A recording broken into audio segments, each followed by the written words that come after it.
Hi, I'm Stu from HiveMind Automation and welcome back to the Hive. In this video, we'll be taking a look at this Arlec Grid Connect 4 Smart Outlet Powerboard with USB. We'll take a look at the build quality, how it looks inside the Tuya app, and we'll look at the Tuya integration in Home Assistant as well. So while I roll the intro, take a moment to subscribe and hit the bell icon to get notified when I release new videos each week, and let's get started.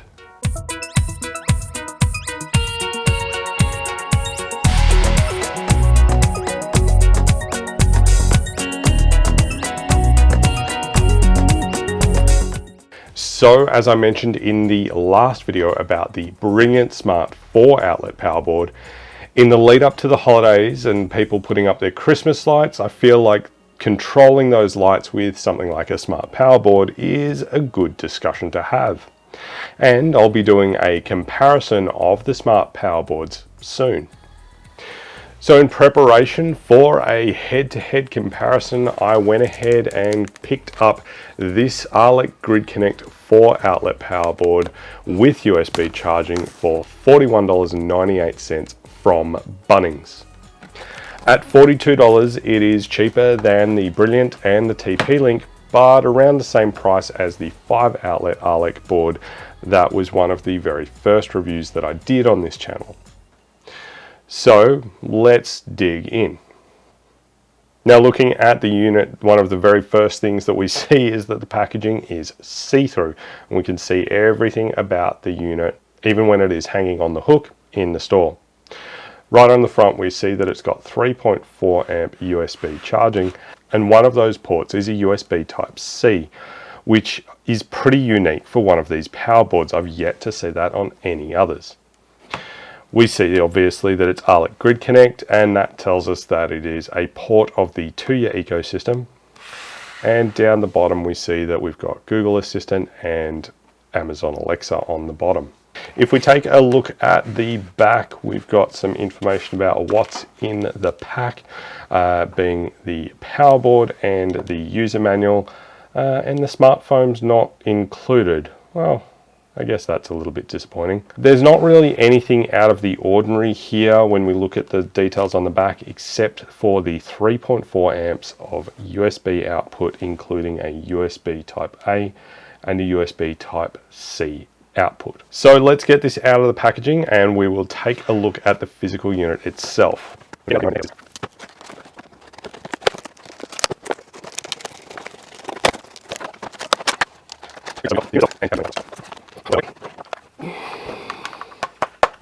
Now straight off the bat, the build quality feels okay, but similar to the Brilliant Smart, the plastic does feel a little bit cheap, and although it's quite rigid, I believe it feels like it's a polycarbonate rather than something like an ABS plastic.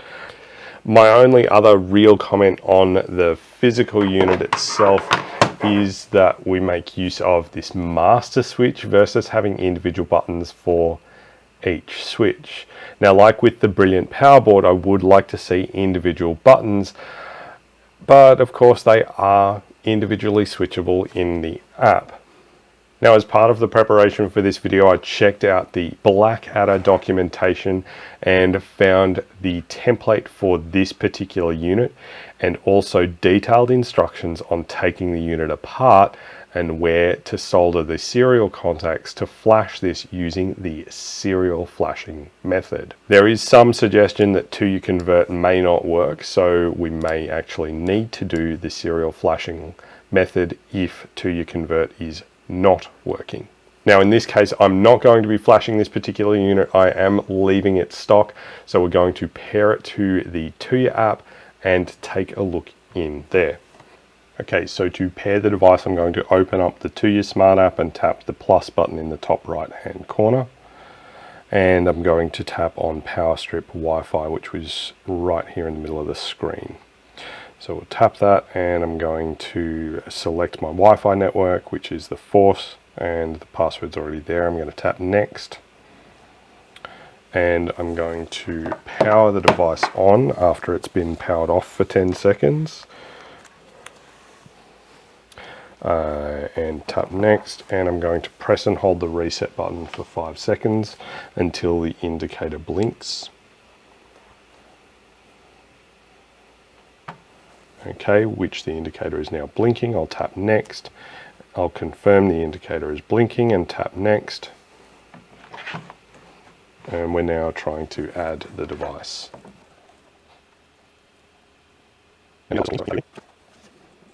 Okay, and we've got these details here, and also I can hear my Amazon Echo in the other room is telling me that it's found it in Home Assistant, which means that straight away the Tuya Smart integration with my Home Assistant is picking up this new Poiwerboard, but we'll get to that a little bit later. I'm going to change the name to Arlec Poiwerboard with USB and tap save. And I'm going to put this in the dining room and tap done. Okay, so now that we've got that added, we've got some details in here. So we've got switch 1 on and off, switch 2 on and off, switch 3 on and off, and switch 4 on and off, and we've got a master switch as well. And the master switch is on, but not off. That's bizarre. If I press the button on the unit, it does switch off the master switch. So that's a little bit strange, but it is fine. Next to each unit, we can tap on the pencil next to the name and give it a different name. So I'm going to put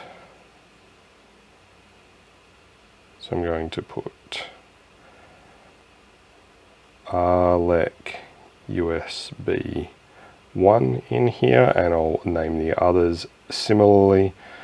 And save. Okay, so we've just named those 1, 2, 3, and 4. We already saw we can turn them on and off. And to the right of each switch with the on and off detail here, we've got a timer, so we can either do a schedule, so an on time and an off time here, and on different days of the week. There's also a cycle, so on time and off time, and the on cycle and off cycle durations there, and the days of the week that we want to set those for. We can do countdown timers, so after 1 minute we can have the unit change state. I believe that's just a flip-flop. And we've also got a timer so that we can set that to a specific time and the state that we want that in. So we can either set it to turn off at 11:28 or on at 5:28 and on specific days of the week. I'm not going to add any timers right now. It's the same controls for each of the units here, and I'm just going to do a bit of I'm just going to see if I can do a little bit of a latency test from within the app itself. So I'm going to turn on Arlec USB 1. I've got a lamp over here, and I'm going to see if I can see the light hit my face and what kind of latency we get there. So I'll tap. That was the 1 minute countdown timer on Arlec 1. So I'm going to tap off. What I'm going to do now is just measure the latency using the video feed. So I'm going to tap on and off. I feel like there's a little bit of a delay, but it's not super bad. It's probably, again, that half a second-ish delay that we've seen before. I'm noticing a hamburger stack to the right of the main logo at the top here. If I tap the hamburger stack, we get the kind of back of house details here, such as the device information, tap to run automations, device reviews, third-party controls, all the stuff that we are used to seeing inside the Tuya app. We could turn on the offline notification to get notifications if it's off for more than 30 minutes, etc. So the next thing to do is to test out the USB Type-C power output. Now, I wouldn't normally do this, but because it actually has a USB Type-C power outlet, I'm going to test it. So I've got this little USB Type-C tester here, and I'm going to take the USB Type-C cable for my iPad and plug it into the power board. Take the other end of that and plug it into the USB Type-C tester, and I've got my iPad Pro here, which you might just be able to see in the corner is on 70%. I'm going to plug in the tester, and we should see that we're pushing in about 3 amps, so just shy of 14 watts, so 4.73 volts at just shy of 3 amps. So that looks like it is doing as advertised. It's able to do the 3.4 amps DC without any issues there, and I'll unplug that because I don't really need to put any more power into the iPad right now. Great, so the USB Type-C charging works a treat, and we're going to take a look at setting this up in Home Assistant. So we already heard the Amazon Echo in the other room figure out that this power board was on the network. So if we go to configuration and then integrations and look at the Tuya, we see that we've already got 8 devices and 25 entities there. If that hadn't changed, I know for a fact that this used to be 7 devices and 16 entities. If that hadn't changed, I would need to click on the 3-dot stack here and click reload, and then wait for the integration to be reloaded, which we've got that alert now, and hit OK. And then click on the 8 devices here, and we would see then that we've got the Arlec power board with USB. And I can click on that Arlec power board with USB, and we can see the different sockets that we've got, and it also looks like we've got the USB switch here, which we can't actually do anything with. But if I click on the controls, we have no information at all. So it's interesting that it actually gives us the switch for it, but we can't control it, and we couldn't control it in the app either. But that's okay. So as always, we can switch things on and off. And there is probably more perceptible delay between this in Home Assistant and through the Tuya app, and that may just be because of the various API calls that are being made. If I head back to overview and we'll scroll down until we're in the switches section, we see that we've got the Arlec power board with USB socket, and we've got the 4 sockets here. Again, we can switch them on and off, and we're getting about that half-second delay, and I'll just test that specifically. So on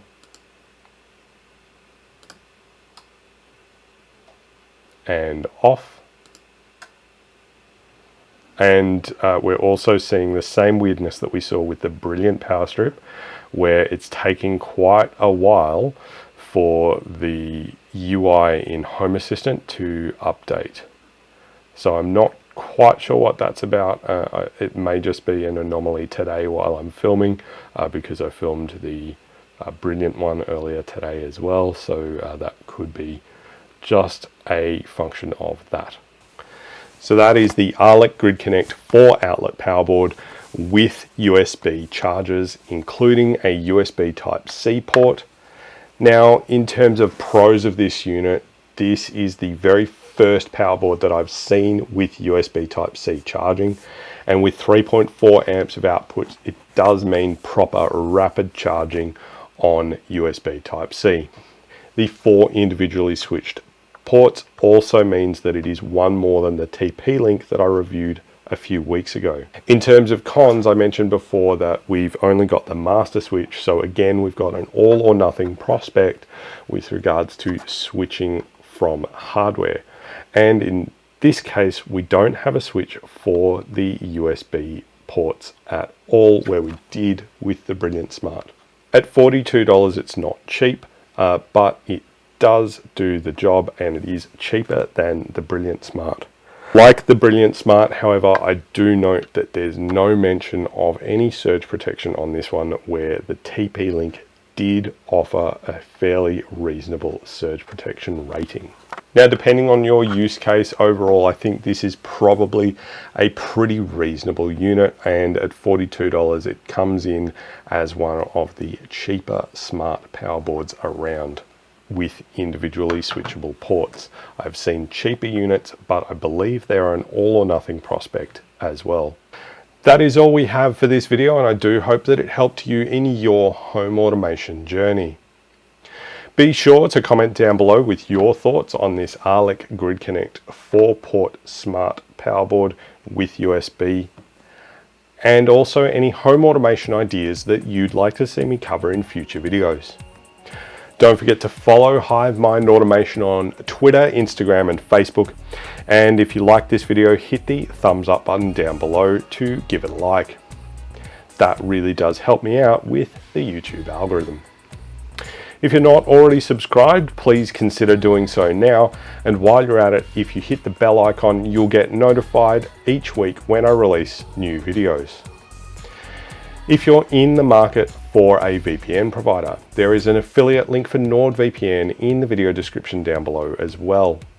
I've chosen to partner with NordVPN because they have the best infrastructure of any of the VPN providers that I've seen. They also have a strict no logs policy, and they have servers all over the world. On top of that, they have apps for just about every platform around, including Windows, Mac, Linux, iOS, and Android. So no matter which platform you're using, you can protect your sensitive personal information while you're browsing the web wherever you are. So get a VPN today and use my link below to sign up for NordVPN. Lastly, if you like what I'm doing here and you're not in the market for a VPN provider, but you still want to help to support the channel, I've placed a Buy Me a Coffee link in the video description down below. Those contributions through Buy Me a Coffee are put towards making more and better content for you to enjoy. Thank you so much for watching. I'm Stu from HiveMind Automation, and I'm looking forward to seeing you next time. Bye for now.